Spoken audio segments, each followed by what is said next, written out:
then there's this move.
All right, peeps.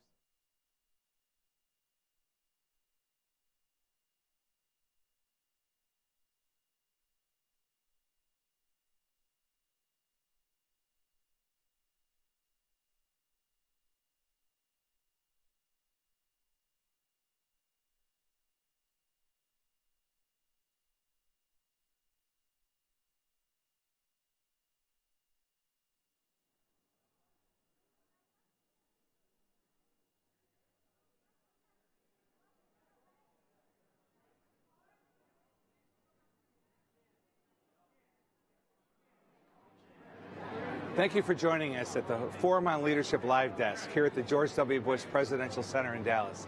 I'm your host, Kevin Sullivan. Moments ago, President Bush spoke about the passing of his beloved mother, Barbara Bush. Let's take you to those remarks right now. Good afternoon, and welcome to the annual Forum on Leadership in the American Airlines Pavilion. Before we start, in light of recent events, it's my honor to introduce the 43rd President of the United States.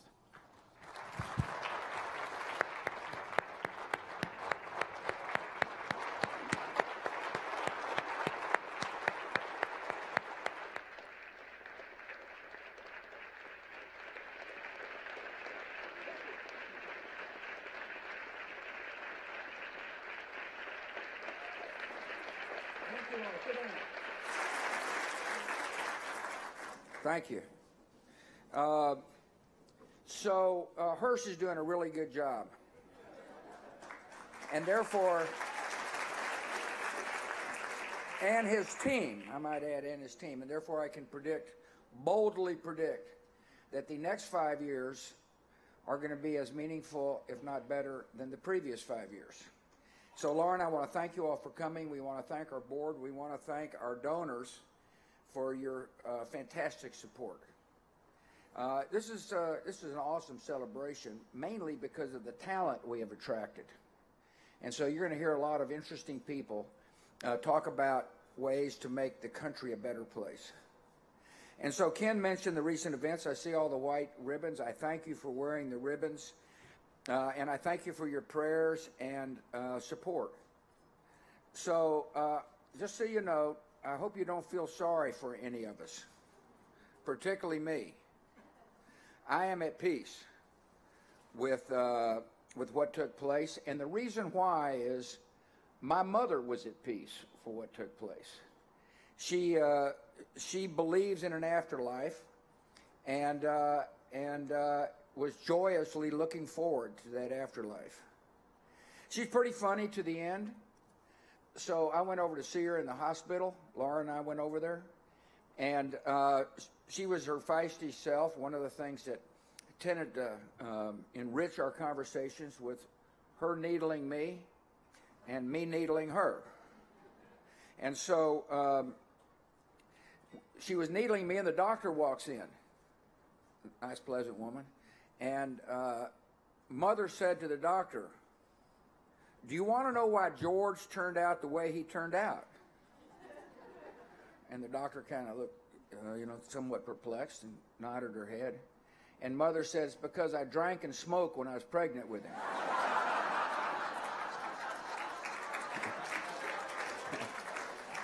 And so, unlike a lot of people, I had the joy of speaking to Mom the day she died and the day before she died. And the day before she died, I said, Mom, I just want you to know you've been a fabulous mother, and I love you dearly. And she said, I want you to know that you're my favorite son on the phone. I can hear her voice now.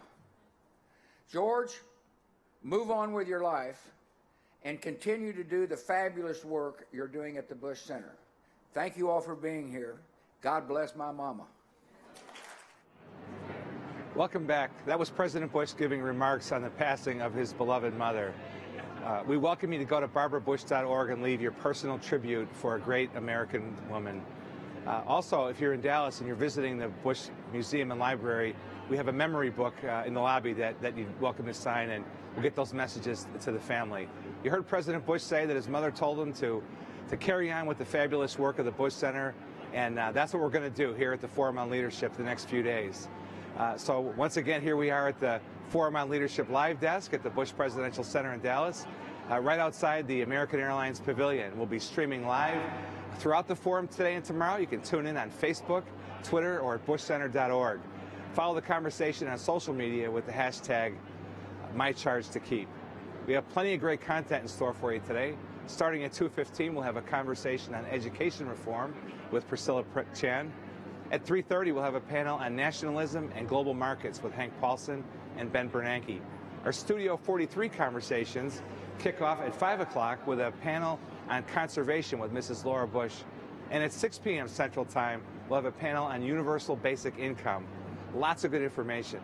Earlier today, Mrs. Bush spoke on empowering women. Here's what she had to say. Thank you all. Thanks very much.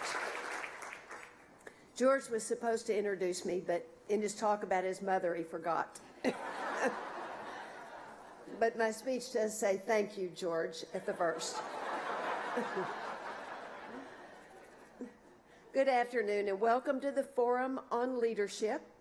We're thrilled to have you all join us for 2 exciting days to recognize and celebrate leadership. Some of you are our lifelong friends, but many of you are new friends, people we've been lucky to meet through our work at the Bush Center. George and I are grateful for your support. The Bush Institute is saving and improving lives around the world, and we couldn't do it without the generosity of everyone in this room. So thank you. And a special thanks to Target for sponsoring today's lunch and for your support for our new exhibit, First Ladies, Style of Influence. I hope you all get a chance to tour the show to learn about the 56 First Ladies who've helped shape our nation. It's interesting that there were 56 First Ladies because I think there have only been 45 presidents. So some of them must have had 2 wives while they were there. To kick off the Forum on Leadership, I thought it'd be appropriate to celebrate the success and strength of women leaders. And I couldn't talk about women leaders without mentioning my mother-in-law. Barbara Bush was the strongest of leaders who led our country and the Bush family with grace and quick wit. Watching her, I learned how to be a First Lady, and I'm so grateful for her example. We'll all miss her. At the Bush Institute, we recognize that a good future in our world depends on women. So in 2010, we developed the Women's Initiative. The Women's Initiative is designed to support women and girls by improving their access to education, health care, and economic opportunity. Studies show that when you empower women, entire communities and countries thrive. We know from research that when mothers are educated, their children are more likely to be educated and successful. When women are included in the economy, countries are more prosperous. And when women are healthy, their families are healthy. The inclusion of women in all aspects of society strengthens and improves the stability of their countries. Investments in the success of women are investments that pay off. And with the First Ladies Initiative, the Women's Initiative Fellowship, and our Global Health Initiative, Pink Ribbon, Red Ribbon, the Bush Institute is investing in women. The Bush Institute's First Ladies Initiative engages and supports First Ladies from around the world so that they can use their unique platforms to improve the lives of people in their countries.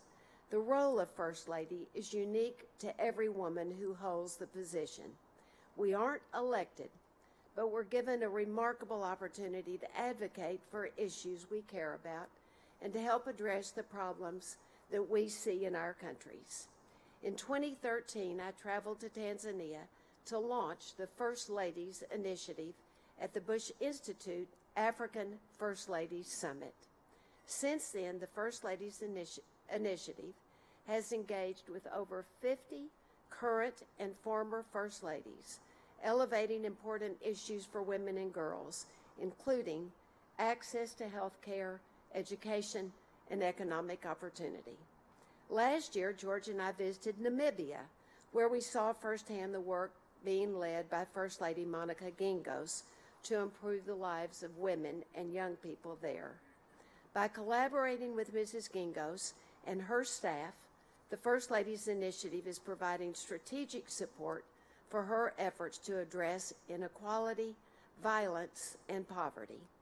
And through best practice sharing workshops and training sessions, the Bush Institute is helping to strengthen the capacity of her First Lady's office. With our help, her team developed a clear plan to focus their outreach and engagement. In addition to her work on AIDS and education, in November, Ms. Gingos officially launched a new campaign entitled Break Free, an anti-violence initiative that aims to reduce domestic abuse and assault and to promote peaceful conflict resolution. The Bush Institute published A Role Without a Rule book, the first of its kind research studies that examines the expanding role of First Ladies, the impact they make over time, and the challenges they and all women still face. We hope this report will provide guidance to First Ladies and inspire women leaders everywhere. The Bush Center's Women's Initiative also works with women leaders from the Middle East, North Africa, and Afghanistan. These regions experience some of the worst gender inequalities that cost countries billions of dollars annually. But despite obstacles like unemployment and stagnated growth, women leaders are stepping forward to solve challenges. As academics, advocates, entrepreneurs, and executives, they're increasingly involved in the economies of their countries.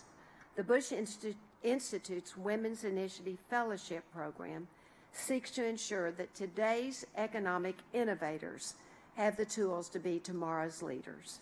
Dalal Krichin from Tunisia is one of our graduates of the Tunisian Women's Leadership Fellowship. As part of her program, Dalal developed an action plan with a goal of training female candidates and registering 2,000 women from her district to vote in Tunisia's presidential election.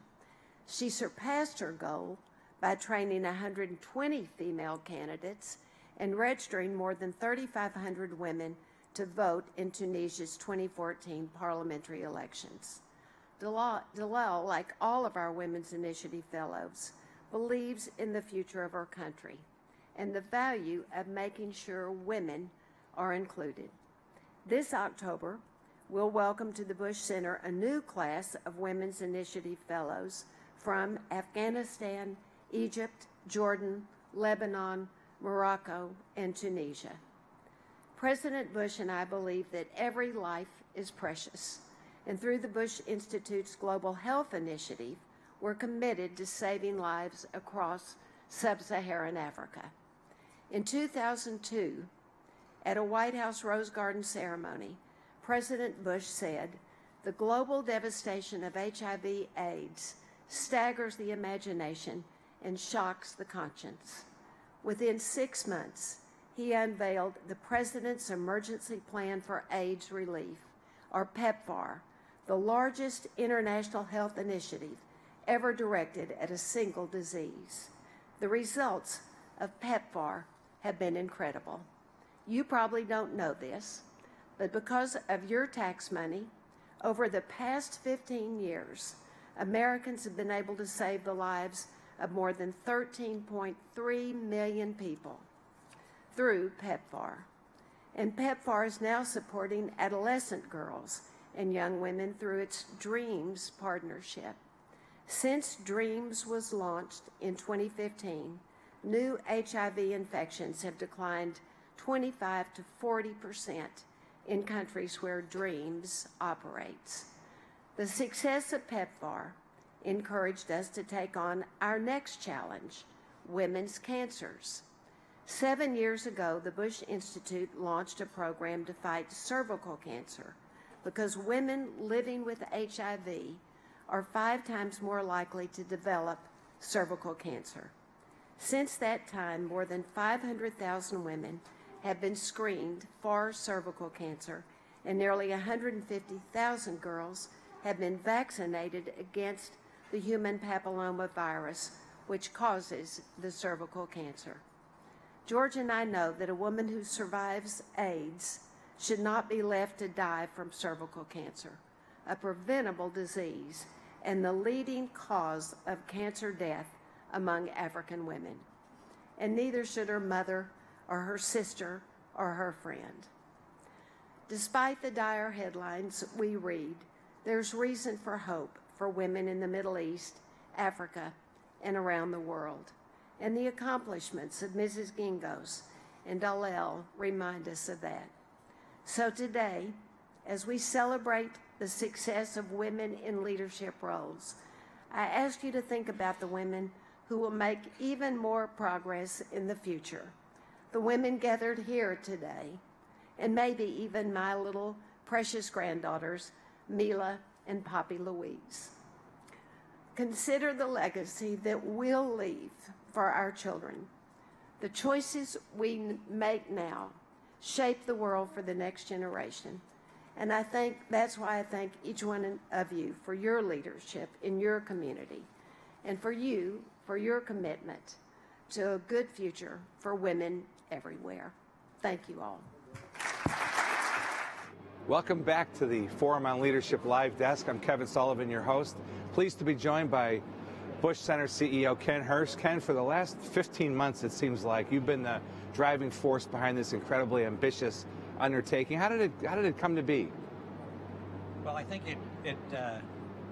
it started thinking about what do we do that very few others can do. And one of the biggest things we can do is convene a very powerful lineup with a very powerful audience in a way a presidential center can. And then the team sort of took over from there, and we kept dreaming big and adding to it, and now we have a pretty powerful lineup. You were quoted in the Dallas Morning News the other day as saying, when the Bush Center invites, people come.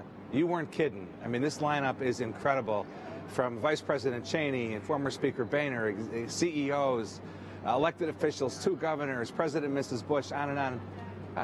Talk a little bit about the lineup that's going to be here and what you're most looking forward to. Sure. Well, what I'm most looking forward to is putting our Bush Institute thought leaders alongside those national figures, like you mentioned. The Bush Institute here has matured a lot in the 5 years that this building has been open. We're doing great work, and we're doing work addressing really major topics.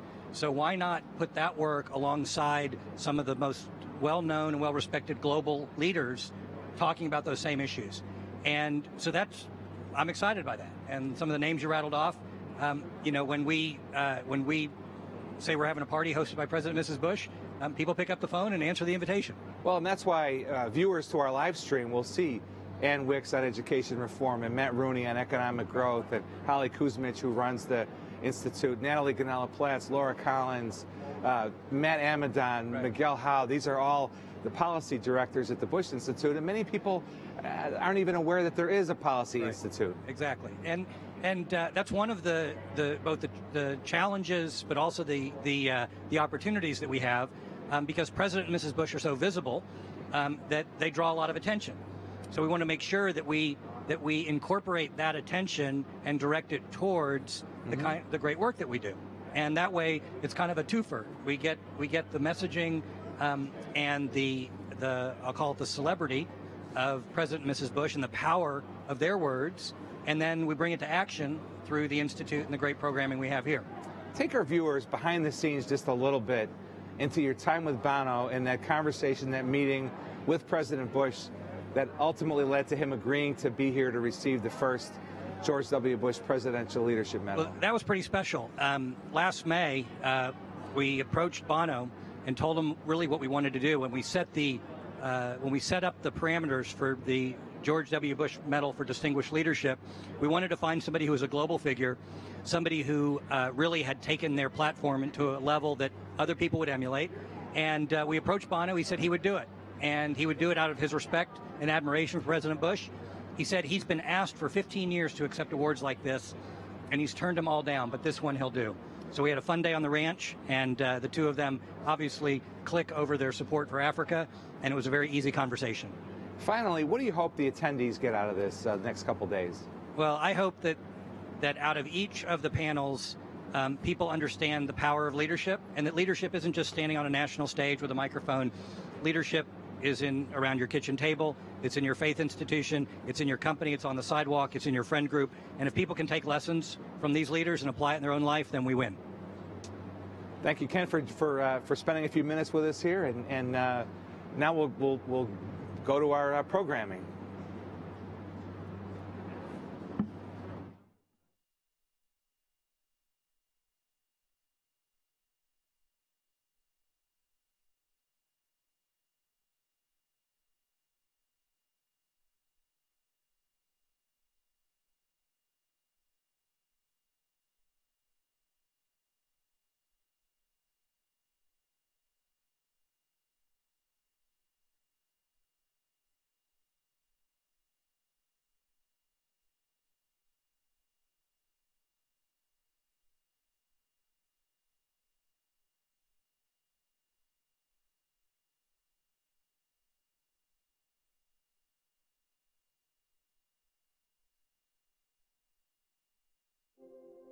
What PLS allowed me to do was turn on the lights and have a map for how you lead change. Specifically, I have a much better sense for how to create a strategic plan. I have a much better sense for how to lead a team. I have a much better sense for how to think about my values and setting my visions and goals.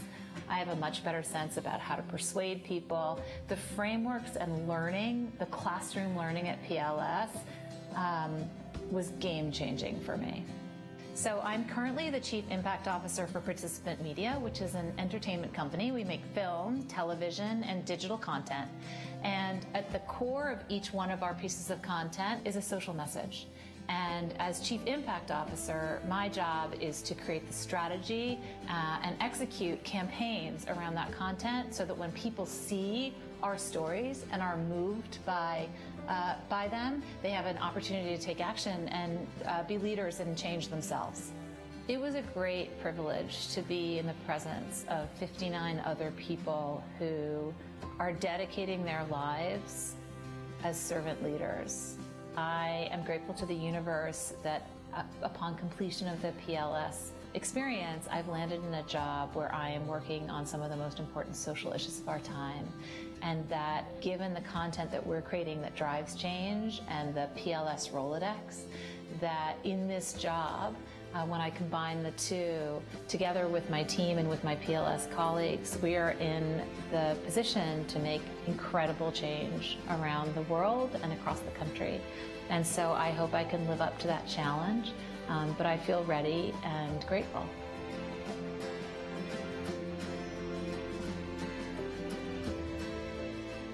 Welcome back to the Forum on Leadership live desk here at the Bush Center in Dallas.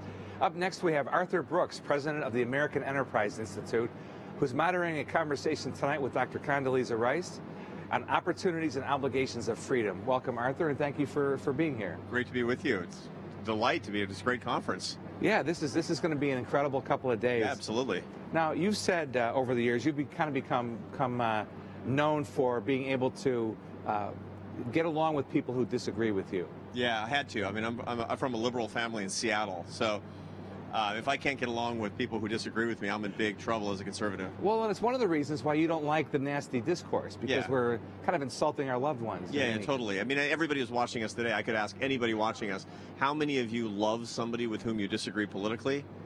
Every hand goes up. I mean, every hand should go up. That's America, actually. And you know, one of the things that we forget is that when people on our side, whatever our side happens to be, says that the other side are idiots and fools and criminals or whatever, they're insulting your mother, or your sister or something. And you know, that's not what we want. Now, so we have this disunity in the country, and you've said this is our biggest problem. I mean, what can we do to improve this? Well, I look at the data all the time, and what I find is that the fringes that are most disuniting, people that are treating everybody with contempt who disagrees with them, is 15% on either side. You know, 70% of us in this country, whether we're center-left or center-right or center-center or whatever, you know, conservatives like you and me, we don't hate the other side. And we need to fight back. We need to fight back, and real moral leadership comes when we fight back not against the other side's fringe, but our side's fringe. And if we can't do that, then we're basically playing along. We're complicit in this really dreadful problem. It's one of the things I love about President Bush, George W. Bush. I mean, he stands up for the things that he believes, including with people in his own party that are driving us in the wrong direction. Now, I remember vividly a meeting on USA Freedom Corps and volunteer service in the Roosevelt Room at the White House, probably 2007 or 2008. Yeah, I'm still teaching at Syracuse in those days. Right, you were a professor at Syracuse. Yeah. You've been an economist, you've been a professor, but also that day in your introduction, President Bush learned that you had been a professional symphony French horn player. Yeah, that's right. And as I remember it, he looked at you and said, we'll put you in the category of unique dude. Unique dude, yeah. That went down in my memory, I'll tell you. And I remembered him saying, actually, I'll put you in the category of weird dude. And so I was interviewing President Bush last year and on stage, and I said, you know, President Bush, the first time we met, you called me weird dude. Do you remember that? And he says, no, I don't remember that. And I said, well, what do you think now? And he says, I rest my case. Well, that's good. But seriously, you've had all different kinds of you've done all different kinds of jobs in your career, and you believe in the dignity of work. Yeah, absolutely. And how does that come into play here? Well, you know, work, the sanctification of our work is really what makes us fully human. People who, and again, it's not market work necessarily, it's taking care of kids, it's volunteering in your neighborhood, or indeed having a job. People who don't feel needed, this is the key concept.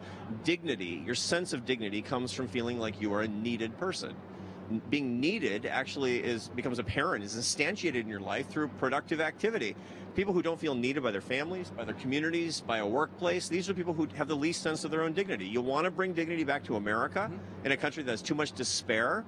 Stop trying to help people and start trying to need people. And if we think about that, if every public policy says, does this make people more needed or less, that could actually change the game. Finally, you've also written about happiness. Yeah. So what should our viewers know about what could make them happier? Yeah, that's a pretty tricky question, but let me give you the crash course. The part of happiness that each of us can affect comes in a portfolio of 4 things. So you want to be happier starting today, you need to put in a deposit in 4 accounts: faith, family, friendship, and work. Now, everybody watching us is probably putting a lot of deposits in work, but you got to think about the first 3 too. Are you taking care of your faith life? Are you taking care of your family life? And you're taking care of your friendships? These are the secrets to happiness. I hope everybody out there got it. Thank you, Arthur, for joining us today. Thank you. Great to be with you. Take care. All right, now we'll get a preview of what's to come this afternoon from Ann Wicks, Director of Education Reform at the Bush Institute, and Matt Rooney, Director of Economic Growth. Hi, Sully. As Ann and Matt join us, thank you for joining us today. Now, Ann knows a little something about leadership, not just from her professional career in education reform, but as the captain of the NCAA champion Stanford Cardinal volleyball team in 1992 and 94 when you were 14 and 16 years old. Yes, this is some years ago, Sully. So, as you give us a preview of your conversations with Dr. Priscilla Chan to come, how did your background in sports inform your views on leadership? Well, Sully, that's such a big question. No, I would say you learn pretty quickly to compete when it counts, right? And I think all kids actually exposure to that, and whether it's sports or other things. Not that everything has to be a competition, but to test your mettle. is a great experience for everybody. So what can we expect in your conversation? Dr. Priscilla Chan with the Chan Zuckerberg Institute initiative. Give us a preview, our viewers a preview of what to expect coming up. Well, I'm excited to talk with her because she's such the real deal as a physician and an educator. She has lived what she is doing as a philanthropist, which I think is really exciting. So we'll get a chance to hear from her some of the work they're pursuing around personalized learning, the ways that they're thinking about supporting all children, regardless of race, ethnicity, socioeconomic status, to make sure that all kids have real choices about their futures. And Matt, shifting gears to the economic side, another guy with an interesting career, having worked for the State Department as a Foreign Service officer in Europe, Africa, Latin America. Your panel this afternoon that you're introducing is on nationalism and globalism. Give us a sneak peek. Yeah, thanks, Sully. So it should be really an opportunity to address one of the most important issues that we're dealing with as a country today, which is how globalized are we going to be, and how is the United States economically and financially going to interact with the rest of the world. And the speakers are really totally the A-list. We have Ben Bernanke, we have Hank Paulson, we have Ed Lazier. These are gentlemen who have done that for a living and have answered that question many, many times in their professional lives. And so I think it'll be a fascinating panel, a great topic. Now, at the Bush Institute, your work is focused primarily on North America, but North America is a launching pad for global competitiveness, right? So it's the jumping off point for global. Talk a little bit about your work here. That's right. I mean, we see, I think, and one of the points that I'm going to make in my introductory remarks is that NAFTA and North America is really, in a way, where the globalization process started. It's certainly the cornerstone of how the United States interacts with the global economy. And our thesis is that set of relationships that we've created with our North American neighbors is really the key to our ability to compete. If it hadn't been, in my view, for NAFTA, we might have lost the auto industry in its entirety. As it is, we retain the highly productive, highly specialized, and highly skilled sections of the auto industry, and we've given up sectors of the production to Mexico and Canada, where wages are lower and some of the costs are lower, and that has had unfortunate consequences for some of the people who previously worked in that area in the United States. But it did preserve the auto industry for us and made it possible for the United States to continue to be a leader in the auto industry globally. And shifting back finally to education, and President Bush championed accountability with No Child Left Behind when he was in office. What's the state of accountability in education reform today? Sully, we have some work to do. We think that strong accountability is the only way to truly ensure that all kids, regardless of where they live, their backgrounds, their zip code, that they have an opportunity and real choices for their own futures. So we have some work to do with city and state leaders to help them understand it and embrace it in the work that they do for their own kids. Well, our viewers are in for a treat today with two great panels coming up, one on nationalism and globalism, the other on education reform, with Matt Rooney and Ann Wicks. Thank you for being here, guys. Thanks, Sully. It's a pleasure. We're about to take you to our live panel on education reform with Dr. Priscilla Chan, but first, a quick reminder to take part in the My Charge to Keep campaign. President Bush says everyone has a charge to keep, something that drives them to lead in their homes, their offices, and their communities. Share a photo with the hashtag MyChargeToKeep on Twitter or Instagram. Then set your profile as public until April 20th to take part in a special surprise tying back to President Bush's vision. We'll shortly take you to our education reform panel in a minute here, so please stay tuned. And thank you for watching.